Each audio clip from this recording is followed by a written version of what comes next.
సత్యదేవ్ గారు నాకు కాల్ చేసి ఇలాగా ప్రీ రిలీజ్ ఈవెంట్ ఉంది జీబ్రా మూవీకి రావాలి అంటే కనుక ఇప్పుడు మరి బాలకృష్ణ గారి అబ్బాయి సినిమా మోక్షజ్ఞ పనులు ఉన్నాయి, జై హనుమాన్ పనులు ఉన్నాయి, ఇంకొక సినిమా పనులు ఉన్నాయి, ఇన్ని పనులు ఉన్నాయి, ఎలా వెళ్ళాలి అని చెప్పి ఆలోచిస్తే సత్య ఇంకెవరైనా వస్తున్నారా అంటే కనుక చిరంజీవి గారు వస్తున్నారండి అన్నారు.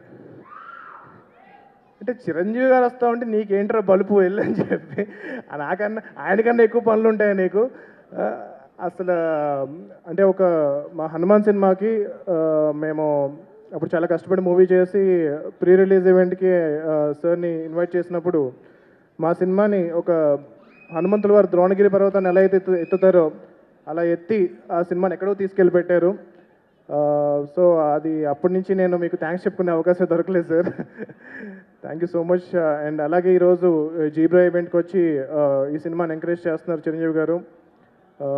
అలా ఏ సినిమా అయినా సరే ఆ సినిమాలో ఒక టాలెంటెడ్ టీం చాలా కష్టపడి వర్క్ చేశారంటే కనుక ఆ సినిమాని ఆయన ఎంత బిజీగా ఉన్నా సరే వచ్చి ఇలా ఎంకరేజ్ చేస్తున్నారు. It's one and only Chiranjeevi garu. And I really want that wish this entire team all the best, and particularly Satyadev గారి గురించి ఈ సినిమా చాలా పెద్ద హిట్ అవ్వాలని కోరుకుంటున్నాను. అండ్ నాకు ఇండస్ట్రీ వచ్చిన బిగినింగ్ నుంచి తెలుసు ఎంత కష్టపడుతున్నారో, ఎన్ని మూవీస్లో ఎంత 100% ఇస్తూ ఎంత హార్డ్ వర్క్ చేస్తున్నారో. అండ్ ఇంతకుముందు డైరెక్టర్ గారు స్పీచ్ ఇస్తూ జనరల్గా చాలామంది ఒప్పుకోమండి, అంటే లైక్ మన సినిమా సరిగ్గా ఆడపోయినా సరే అది ఒప్పుకోవడం చాలా గొప్ప విషయం.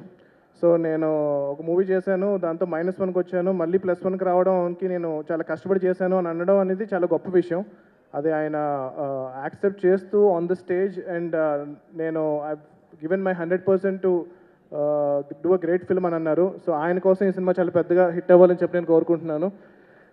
And producers first time movie produce చేస్తున్నారు, అండ్ మా నైబర్స్ కూడా, అండ్ వాళ్ళ కోసం ఈ సినిమా చాలా పెద్ద హిట్ అవ్వాలని కోరుకుంటున్నాను. The entire team, the film has a great ensemble of cost, Sunil గారు, సత్యరాజ్ గారు, and Satya, and lot of talented people.